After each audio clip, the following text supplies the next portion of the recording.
Hi student, कैसे हैं आप। आज मैं कक्षा 11 के स्टूडेंट के लिए मैथ का पहला चैप्टर लेके आया हूँ, सेट यानी समुच्चय। और मैं कक्षा 11 के लिए पहली बार वीडियो बना रहा हूँ। मैं आप लोगों से निवेदन करूँगा कि आप जितने भी स्टूडेंट मिलें, आपके संपर्क में जितने भी स्टूडेंट हों, आप उनको ये वीडियो सेंड कीजिए। और बहुत ही आसान सरल तरीके से लाया हूँ और मैं छोटी छोटी चीज़ें, मतलब छोटी चीज़ें बताने की कोशिश किया हूँ इस वीडियो में। और ये सेट का भाग 1 है जो आप लोगों के लिए है। और आप लोग चैनल को सब्सक्राइब कीजिए और लाइक कीजिए, बेल आइकन दबाइए, जिससे मैं छोटी छोटी जो वीडियो बना रहा हूँ वो आप तक पहुँचे। मैं आपसे यही निवेदन करूँगा कि आप जितने से जितना हो सके उतने से उतना शेयर कीजिए, ताकि सभी उन स्टूडेंटों को पास पहुँचे जो थोड़ा गरीब किस्म के हैं और उनको एक छोटी छोटी चीज़ जानकारी मिल सके इस वीडियो से। मैं ज़्यादा समय ना लेते हुए मैं चलता हूँ चैप्टर पे। आप सबसे पहले हम लोग समुच्चय की परिभाषा जानेंगे कि समुच्चय होता क्या चीज़ है। और उसके बाद हम एक एक करके इसके संकेतक जानेंगे और कितने प्रकार का होता है इसको देखेंगे, फार्मूले। तो उसके बाद हम लोग अभ्यास में चलेंगे। तो सबसे पहले हम लोग इस समुच्चय की परिभाषा देखेंगे क्या होता है। वस्तुओं के सुपरिभाषित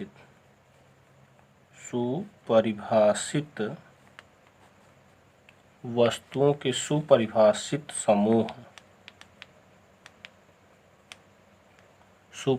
समूह या संग्रह को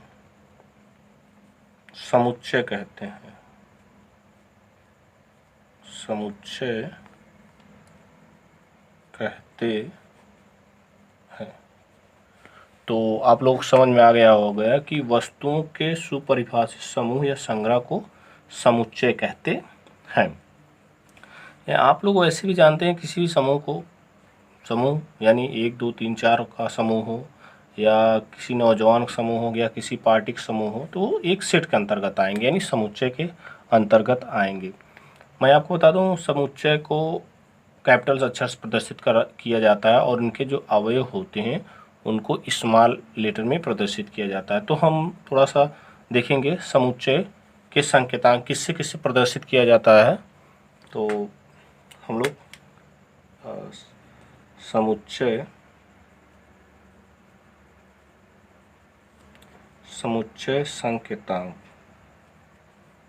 संकेतन यानी समुच्चय को किससे किससे प्रदर्शित किया जाता है। तो समानता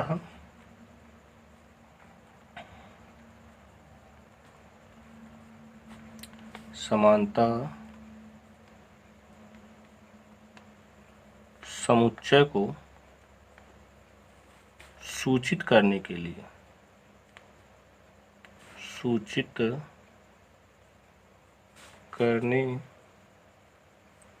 लिए अंग्रेजी वर्णमाला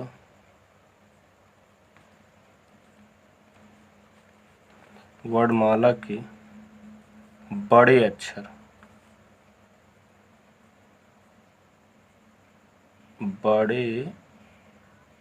अक्षर है, सॉरी ये अक्षर है, अक्षर का प्रयोग करते हैं और समुच्चय के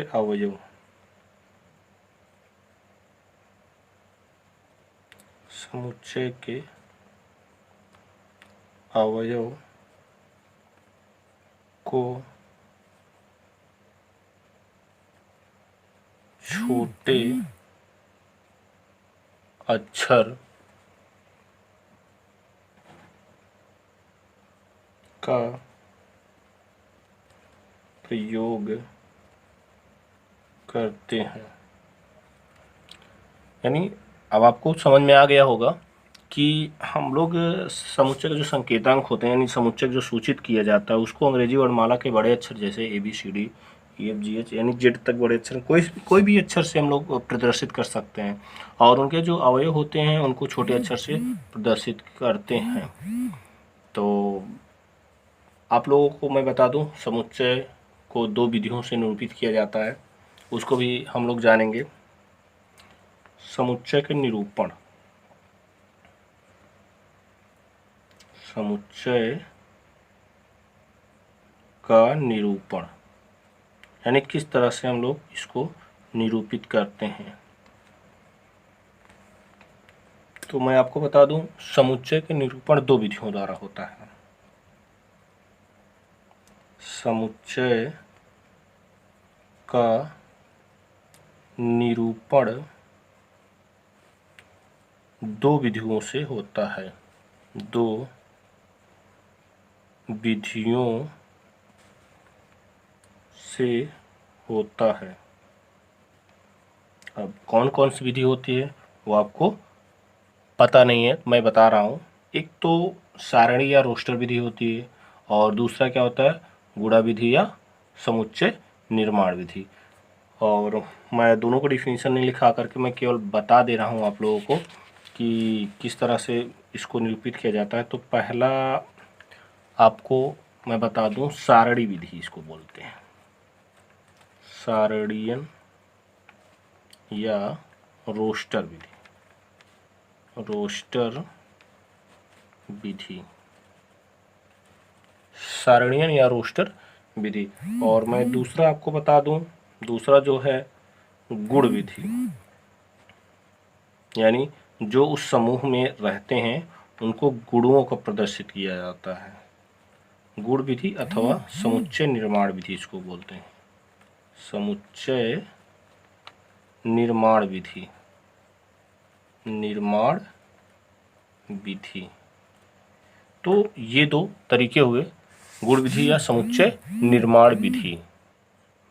सारणी विधि या रोस्टर विधि में आपको बता दूं कि इस विधि में समुच्चय के सभी अवयव को मझला कोष्ठक, कोष्ठक आप लोग पता होगा 3 कोष्ठक होते हैं, छोटा कोष्ठक, मझला कोष्ठक, बड़ा कोष्ठक और रेखा कोष्ठक भी होता है। तो मैं इसमें सारणी रोस्टर विधि में जो पहला इसका निरूपण विधि है, इसमें क्या किया जाता है, इस विधि में समुच्चय के सभी अवयव को मझले कोष्ठक के भीतर लिखकर अवयव को अलग करने के लिए उसके बीच अल्प विराम लगा देते हैं। तो हम लोग, मैं आपको डिफिनीशन बता दिया, तो मैं जैसे मैं आपको मैं बता दूं कि जैसे रोस्टर विधि में जैसे मैं आपको बता दूं कि हमने बताया क्या, मझले कोष्ठक में गिनती को 1 2 3 4 ये आपको समझ में आ गया होगा कि यानी किसी भी समूह को एक मझले कोष्ठक में उनके अवयव को अल्प विराम लगा के अलग करके लिखते हैं। अब जैसे मैं दूसरा मैं बता दूं, मैं यहाँ ले रहा हूँ पहला का जैसे है, जैसे यहाँ पे AEIOU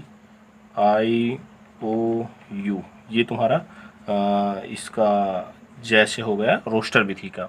तो इसमें देख रहे हैं आप लोग, मझले कोष्ठक में अवयव को अलग अल्प विराम लगा करके हमने अलग कर दिया है। तो ये आपका हो गया रोस्टर विधि या सारणी विधि।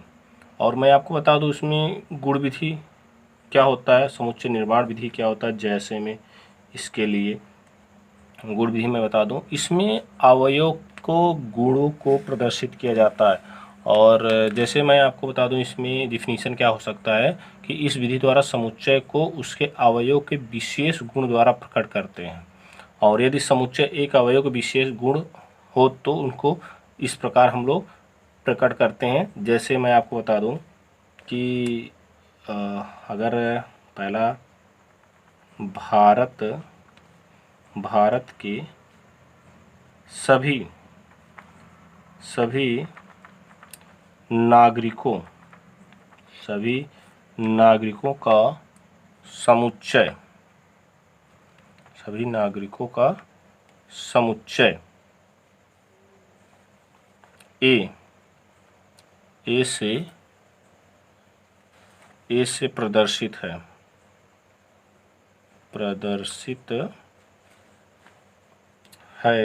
तो जो ए से प्रदर्शित है तो हम लोग इसको इस प्रकार लिख सकते हैं, ए इक्वल टू मझले कोष्टक यक्स अनुपाती यक्स, और यहाँ लिख सकते हैं भारत का नागरिक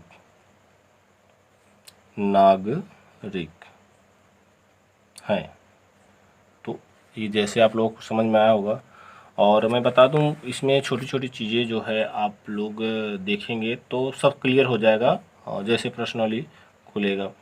तो इस तरह से हम लोग गुणा विधि और समुच्चय निर्माण विधि, दो प्रकार के रोस्टर विधि और गुणा विधि कर सकते हैं, दो प्रकार के होते हैं। इसके बाद हम लोग चलते हैं डायरेक्ट अभ्यास में।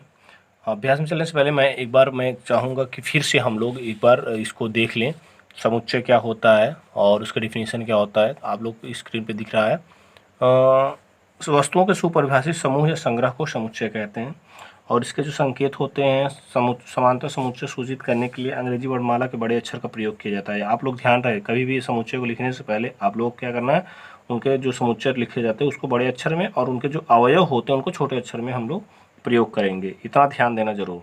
और समुच्चय निरूपण में मैं बता दूं, समुच्चय निरूपण दो प्रकार से होता है। समुच्चय का जो निरूपण होता है वो दो प्रकार से किया जाता है। पहला प्रकार जो होता है सारणी या रोस्टर विधि होता है।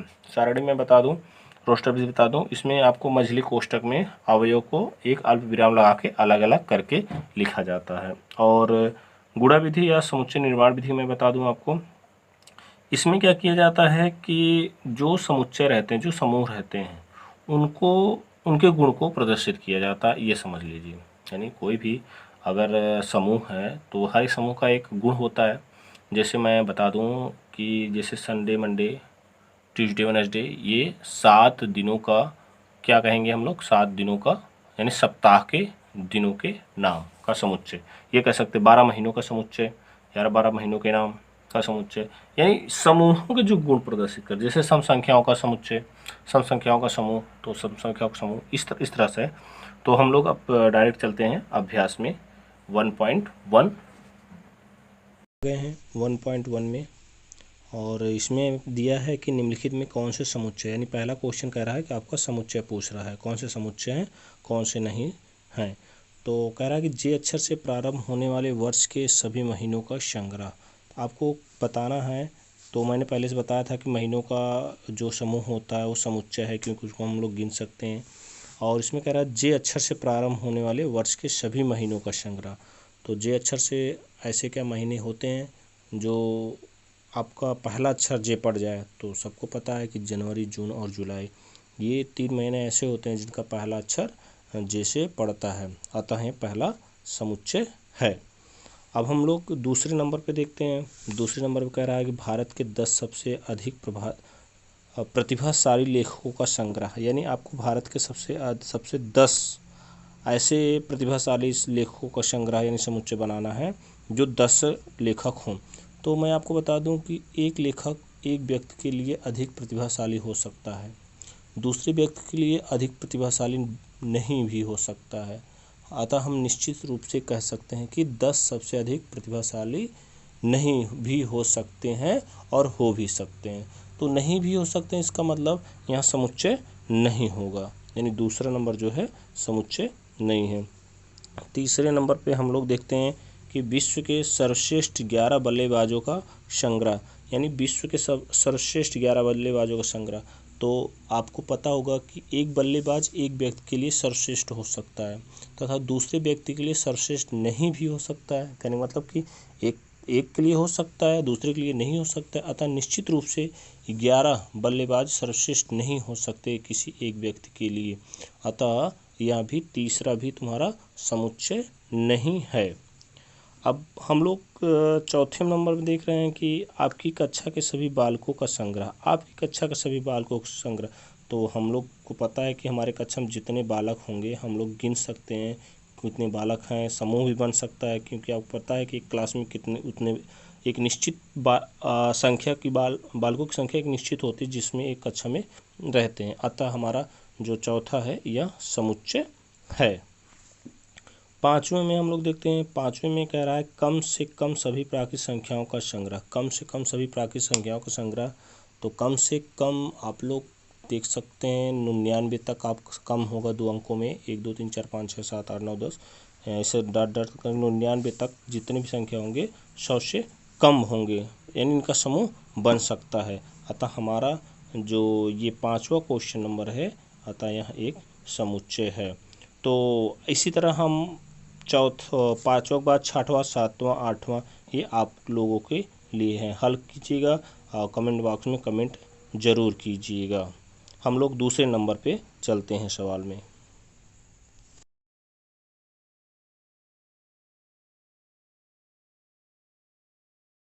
दूसरे नंबर पे हम लोग आ गए हैं। दूसरा नंबर जो चैप्टर है, सवाल है, वो कह रहा है कि आपको रिक्त स्थान पूरा करना है। यानी ए इक्वल टू मझला कोष्ठक 1 2 3 4 5 6 ये दिया है। कह रहा है कि आप रिक्त स्थानों पर बिलोंग या बिलोंग नॉट भरिए, यानी अवयव है अवयव नहीं है। मैं आपको ये चित्र बता देता हूँ। यानी कहने का मतलब कह रहा है कि रिक्त स्थानों में उपयुक्त प्रतीक यानी अवयव, और इसको बिलोंग बोलते हैं, अथवा अवयव नॉट यानी बिलोंग नॉट भरिए। जी आपका ये क्वेश्चन नंबर 2 है। और मैं आपको बता दूं कि इसमें आपको भरना क्या है। पहला जो दिया है 5, और उसके बाद यहाँ पे आपका खाली स्थान दे दिया है और यहाँ दे दिया है ए। दूसरा जो इसका क्वेश्चन है वो 8 दे दिया और इसके बाद खाली स्थान दे दिए और यहाँ दे दिया ए। उसके बाद तीसरा जो है वो आपका यहाँ 0 दे दिया और यहाँ पे खाली स्थान दे दिया और यहाँ पे दे दिया है ए। और मैं आपको बता दूं चौथा जो दिया है वो यहाँ 4 दे दिया और खाली स्थान दे दिया है और यहाँ दे दिया है ए। और पांचवा जो दे दिया है यहाँ पे 2 दे दिया और खाली स्थान दे दिया और यहाँ पे कर दिया है ए। और छठवां जो दे दिया है यहाँ पे 10 दे दिया है और यहाँ पे खाली स्थान दे दिया और यहाँ दे दिया है ए। अब आपको यहाँ पे सभी खाली स्थान पे भरना है। बहुत ही क्वेश्चन है, मैं आपको बता दूं समझ में आएगा आपको। यहाँ पे आप लोग देख रहे हैं ए इक्वल टू, ये समुच्चय 1 2 3 4 5 6 ये क्या है आपका समुच्चय है, और ये ए समुच्चय है और 1 2 3 4 5 ये इनके अवयव है। और आपको भरना है अवयव अवयव नॉट, यानी आपका इसमें कह रहा है कि 5 जो है ए का अवयव है या नहीं है, बस यही पूछ रहा, कुछ नहीं है। बहुत सिंपल सवाल है। यानी ये जो कोई समुच्चय ए है 1 2 3 4 5 6 तक अंक है इसमें, और इसमें कह रहा है कि पहले में कह रहा है जो 5 है क्या ए का समुच्चय है, सॉरी अवयव है, अवयव है या अवयव नहीं है, अवयव नॉट, यानी बिलोंग नॉट। तो आप लोग देख सकते हैं यहाँ पे 5 है, यानी ए का जो समुच्चय है 5 है, समुच्चय में 5 है, तो यानी यहाँ पर आपको भरा जाएगा आपका बिलोंग यानी अवयव। ये अवयव है, 5 जो है ए का अवयव है। बस यही करना और कुछ नहीं करना। ऐसे सेम आपको देखना है, बस आप लोग देख के बता सकते हैं कि ये 8 आपका, यानी ये देख सकते हैं ए इक्वल टू 1 2 3 4 5 6 ही तक है, 7 8 8 नहीं है, तो इसका मतलब यहाँ पे आपका क्या भरा जाएगा, अवयव नॉट यानी बिलोंग नॉट भरा जाएगा। अब आप लोग 2 देख करके तीसरा तो आराम से कर सकते हैं, देख सकते हैं 0, क्या 0 इस समूह में है, 0 नहीं है, तो यहाँ आपको क्या भरना है, बिलोंग नॉट, बस और कुछ नहीं करना है। तो ये तो आप लोग देख कर ही आंसर बता दिए होंगे कि 4 है कि नहीं है। तो आप लोग देख सकते हैं समुच्चय में 4 है, तो यानी यहाँ पे अवयव भरा जाएगा, बिलोंग भरा जाएगा। और 2 है, 2 में भी बिलोंग भरा जाएगा। और यहाँ 10 में तो नहीं भरा जाएगा, बिलोंग नॉट भरा जाएगा। ये आप लोग देख सकते हैं, बहुत ईजी है कि नहीं है। अगर इस तरह से आपको आएगा, 1 नंबर में आएगा, तो आप लोग आराम से कर सकते हैं, बहुत ही अच्छा है। अब हम लोग तीसरे नंबर पे चलेंगे, तीसरा क्वेश्चन पे। तीसरे मैं बता दूं आपको, इसमें आपको रोस्टर रूप में लिखना है, यानी निर्माण यानी गुण विधि दिया है, रोस्टर रूप लिखना है आपका, यानी तीसरा जो है रोस्टर रूप में लिखो ये पूछ रहा है। और मैं बता दूं आपको बहुत ईजी है, समुच्चय चैप्टर जो है बहुत ईजी है। और मेरे चैनल को सब्सक्राइब जरूर कीजिएगा और बेल आइकन जरूर दबाइएगा, ताकि मैं इससे भी इजी सवाल लेके आऊँ और आपको समझ में आए। कक्षा 11 के बच्चों के लिए बहुत ही इजी है। चलो हम सवाल पे चलते हैं। रोस्टर रूप में लिखना है। पहला इसमें जो सवाल है वो हम लोग देख रहे हैं कि एक समुच्चय ए दिया है और मझले कोष्ठक में कह रहा है कि जो समुच्चय बन रहा है एक पूर्ण है, एक पूर्णांक है, एक पूर्णांक है। और कैसा पूर्णांक है? -3 less than x, greater than x, और x ग्रेटर देन 7। यानी इसका आपको रोस्टर रूप लिखना है। रोस्टर यहाँ पे रहेगा, रोस्टर रूप। बस आपको कुछ नहीं करना है, यहाँ ए लिख देना है और मझला कोष्ठक लगा देना है। और यहाँ पे आप लोग देख सकते हैं यक्स का जो मान है -3 से बड़ा है, -3 से बड़ा और 7 से छोटा है। तो -3 से बड़ा और 7 से छोटा, तो आप लोग कुछ नहीं करना। -3 से बड़ा क्या होता है? -2। फिर इससे बड़ा क्या होता है? -1, फिर 0, फिर 7 तक आपको नहीं जाना। 7 से कम कह रहा है तो 7 से कम आपको 6 तक ही करना है, यानी 1, 2, 3, 4, 5 और 6। बस ये तुम्हारा रोस्टर रूप हो गया। कितना सरल है, कितना इजी है ना, कि आप लोग देख सकते हैं कि एक पूर्णांक लिखना है, जो पूर्णांक आपका -3 से बड़ा और 7 से छोटा होना चाहिए। तो -2, -1, 0, 1, 2, 3, 4, 5, 6 तक हम लोग एक मझले कोष्ठक में अल्प विराम लगा के लिख दिए। बस यही हमारा आंसर हो गया। और इसी प्रकार हम लोग दूसरा देखते हैं। दूसरा भी आपका रोस्टर रूप में ही लिखना है, तीसरे के दूसरा। इसमें जो समुच्चय जो दिया है वो क्या दिया है कि संख्या दिया है। संख्या जो है, संख्या 6 से कम, 6 से कम एक प्राकृतिक संख्या, यानी प्राकृतिक संख्या है। बस बहुत इजी है। आप लोग देख सकते हैं कि इसमें करना क्या है, बस रोस्टर रूप में भी करना है और कुछ हल नहीं करना, रूप में बदल देना है। तो आप लोग देख सकते हैं इसका गुण दिया है 6 से कम प्राकृतिक संख्या। तो 6 से कम प्राकृतिक संख्या यहाँ आपको लिखना बी, फिर यहाँ लगा देना मझला कोष्ठक, यहाँ लगा देना 1, 2, 3, 4 और 5। ये 6 से कम प्राकृतिक संख्या। याद रखना जो 0 होता है वो प्राकृतिक संख्या नहीं होती है, आपको याद रखना है। और इसीलिए हमने 1 से स्टार्ट किया, 1, 2, 3, 4, 5 और 5 तक, क्योंकि 6 से कम कह रहा है। ये दूसरा हो गया। तीसरे पे हम लोग चलते हैं, यानी तीसरा इसमें आपका जो समुच्चय दिया है वो कह रहा है कि 2 अंकों की ऐसी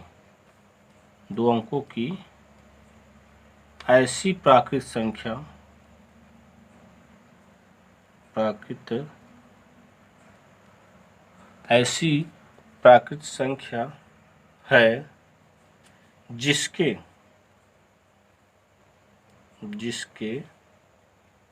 अंकों का योगफल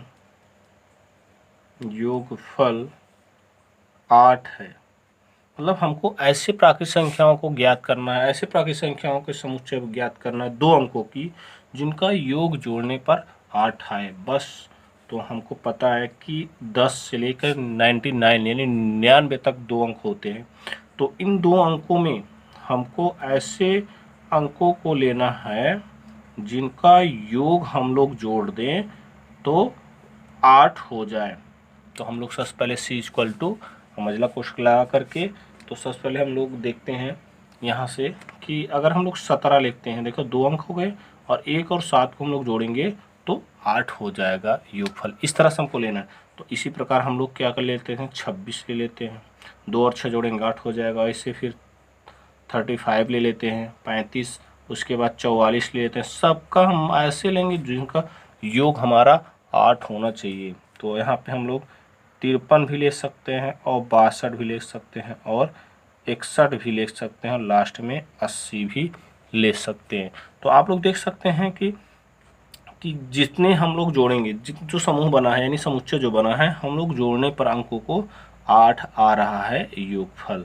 तो और जो सवाल इसमें छूट रहा है तीसरे नंबर पे आप लोग लगाइएगा और मेरे चैनल के ज़रूर शेयर कीजिएगा उन बच्चों के लिए जो इस समय लॉकडाउन पे घर पे हैं, वो अच्छी तरह से तैयारी कर सकते हैं। धन्यवाद। जय हिंद।